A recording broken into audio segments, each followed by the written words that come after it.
Hi, I'm Santi, and today I'm going to do a brief overview of the history of space travel. This might take a second, so get comfortable.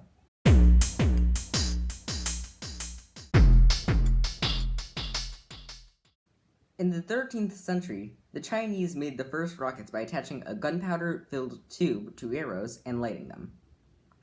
This caused the gunpowder to burn, and propelled the arrow forward using Newton's third law, which I'll discuss later. This was essentially the first solid-fuel rocket, as the gunpowder used is solid. See my episode on solid versus liquid fuel for more information. They used these rockets against the Mongols in 1232, who they happened to be at war with. The Mongols had started using them too afterwards, and eventually this crazy piece of sci-fi technology spread to Europe, where new, even crazier weapons were being produced, such as the rocket-powered surface torpedo, a predecessor to the bazooka, and fireworks. In the 16th century, another big advancement was made, the step rocket.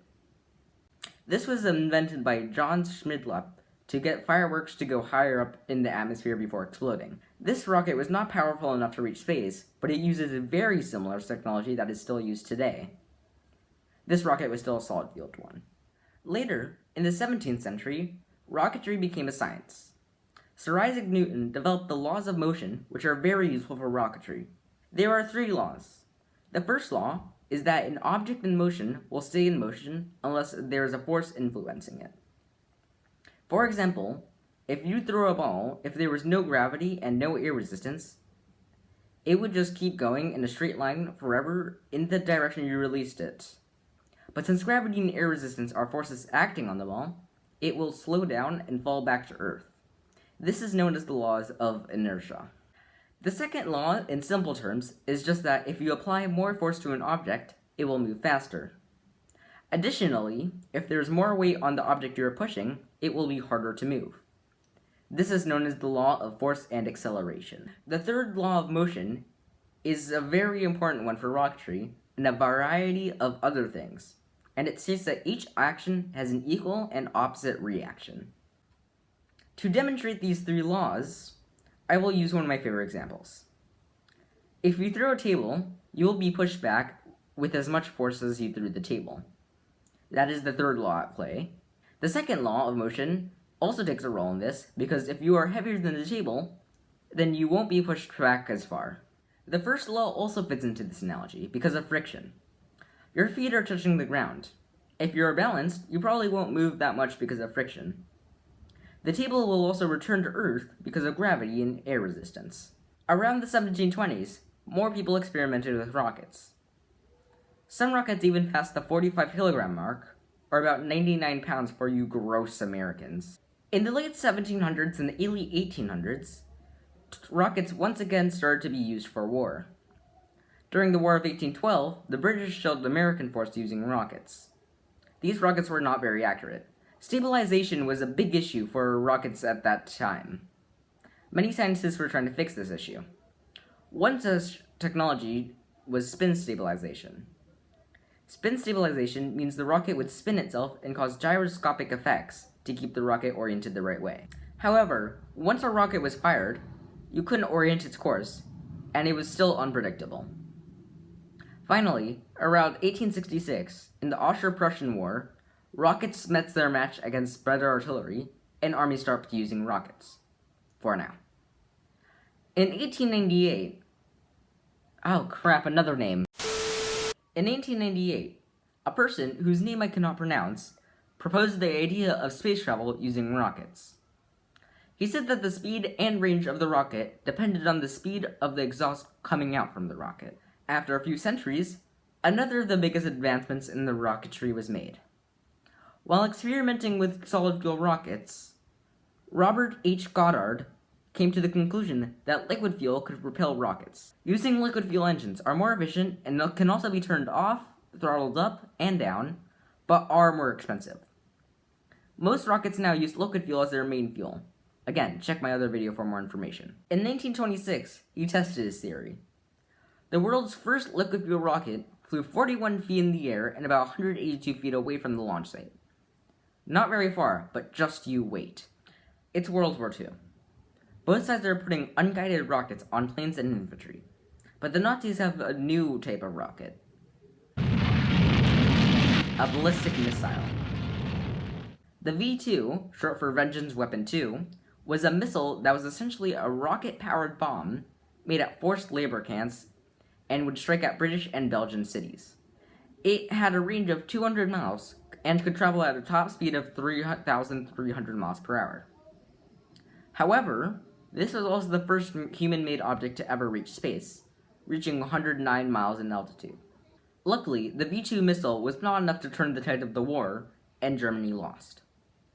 However, many V-2 rockets still remained, and the Russians and Americans both rushed into Germany to collect them and the scientists who made them. On October 14th, 1947, the Americans broke the speed of sound using the X-1 rocket-powered plane. Although the V-2 did go much faster, it never had a person inside it. But with the declaration of the Truman Doctrine in March, the Americans found themselves in a Cold War against the Soviets.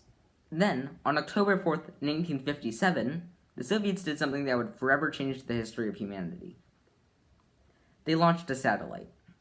Sputnik 1 launched from the Baikonur Cosmodrome in Kazakhstan and entered orbit around the Earth, making the first human-made object to orbit the Earth. A few months later, in 1958, the Americans launched Explorer 1. Explorer 1 was a satellite with experiments, unlike the Soviet satellite, which would emit a periodic beep noise. From then on, the Americans and the Soviets found themselves in intense competition to land a human on the moon. Here are notable achievements from both sides of the conflict. 1957, first satellite launched. Achiever, USSR. 1958, first American satellite launched. Achiever, US. 1958, first comm satellite. Achiever, US. 1959, first satellite to enter Sun orbit. Achiever, USSR. 1959, first satellite to land on the moon. Achiever, USSR. 1959, first photograph of the far side of the moon. Achiever, USSR. 1960, first organism in space. It was a dog. Achiever, USSR. 1961, first chimpanzee in space. Achiever, US. April of 1961, first human in space. Achiever, USSR. May 5th, 1961, first American in space. Achiever, US. 1963, first woman in space. Achiever, USSR. 1965, first spacewalk. Achiever, USSR. 1965, first satellite to fly by Mars and take pictures. Achiever, US. 1965, first successful rendezvous of two spacecraft. This is when two spacecraft line up side by side while in orbit. Achiever, US.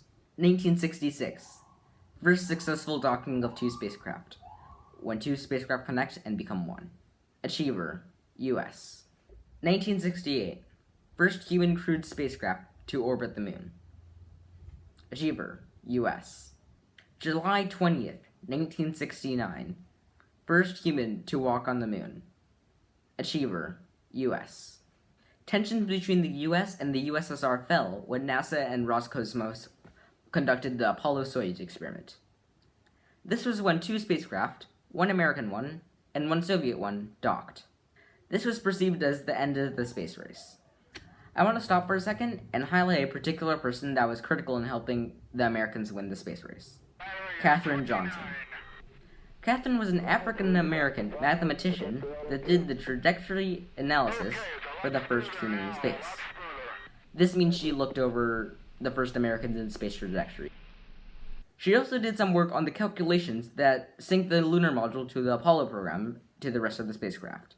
This means that the lunar module could sync up with the rest of the spacecraft once it was finished landing on the moon. She also did some work on the space shuttle in the years to come. Finally, her greatest moment was when the first American was scheduled to go to orbit. The astronaut, John Glenn, only wanted to go if Katherine checked the computer's calculations. She did so happily. Katherine lived to be 101, until she died in the February of 2020. She was awarded the Medal of Honor for her services. Next in the era of space exploration was the International Space Station. The United States and Russia had started building the International Space Station in 1998, and countries started joining passively. Today, more than 15 countries participate on the ISS, although there have been some problems recently because of the Ukraine-Russia war. Now, we are entering a new form of spaceflight: commercial spaceflight. In the early 2000s, many commercial spaceflight companies started being founded, including United Launch Alliance, SpaceX, and Blue Origin. These companies started competing with each other to deliver payloads to space the cheapest and most efficiently. SpaceX, as most people know by now, have perfected reusing their spacecraft, saving them and their customers millions of dollars. Many companies have similar objectives. The biggest competitor against NASA right now is the Chinese Space Agency, or CNSA.